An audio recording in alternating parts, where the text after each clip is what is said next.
बॉलीवुड से एक दुख भरी खबर आ रही है। विनोद खन्ना का गुरुवार को 70 वर्ष की उम्र में निधन हो गया। उन्हें गल ब्लैडर में कैंसर था। उन्होंने सुबह 11 बजे आखिरी सांस ली। पिछले 2.5 महीने से विनोद खन्ना का गिरगांव के HN Reliance foundation and research centre में इलाज चल रहा था। अप्रैल की शुरुआत में उनकी एक फोटो भी सामने आई थी जिसमें वे बहुत कमज़ोर नज़र आ रहे थे। उन्होंने करीब 144 फिल्मों में काम किया। वे पंजाब के गुरदासपुर से बीजेपी के सांसद भी थे।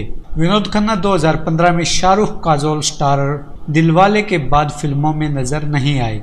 उन्होंने गुरदासपुर में ही कुछ महीने पहले कहा था कि उन्हें 2010 से कैंसर है, इसी वजह से वे पब्लिक लाइफ से दूर हैं।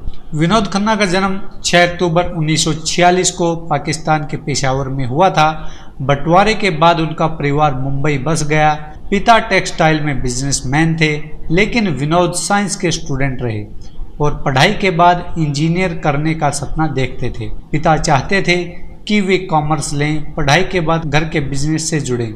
स्कूलिंग के बाद पिता ने उनका एडमिशन एक कॉमर्स कॉलेज में करा दिया, लेकिन विनोद का मन पढ़ाई में नहीं लगा। विनोद खन्ना की सुनील दत्त से एक पार्टी में मुलाकात हुई। उस वक्त सुनील दत्त के छोटे भाई सोम दत्त अपने होम प्रोडक्शन में मन का मीत बना रहे थे। इसमें सुनील दत्त को अपने भाई के किरदार के लिए किसी नए चेहरे की तलाश थी। विनोद खन्ना की पर्सनैलिटी, ऊंची कदकाठी को देख सुनील दत्त ने उन्हें यह रोल ऑफर कर दिया। यह फिल्म 1968 में रिलीज हुई और बॉलीवुड में विनोद खन्ना की एंट्री हुई। जब विनोद खन्ना ने सुनील दत्त का ऑफर कबूल किया तो उनके पिता नाराज हो गए। उन्होंने विनोद खन्ना पर बंदूक तान दी और कहा कि यदि वे फिल्मों में गए तो वह उन्हें गोली मार देंगे। हालांकि विनोद खन्ना की मां ने उनके पिता को इसके लिए राजी कर लिया।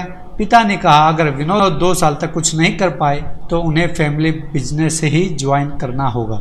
विनोद के करियर का टर्निंग पॉइंट 1971 में आया। उसी समय उन्होंने सुनील दत्त और अमिताभ बच्चन स्टारर रेशमा और शेरा फिल्म की। गुलजार की मेरे अपने में उनकी एक्टिंग की तारीफ हुई। इस साल उन्होंने करीब 10 फिल्में की। 1973 में गुलजार के डायरेक्शन में बनी अचानक से उन्होंने बॉलीवुड में अपने मजबूत पैर जमा लिए।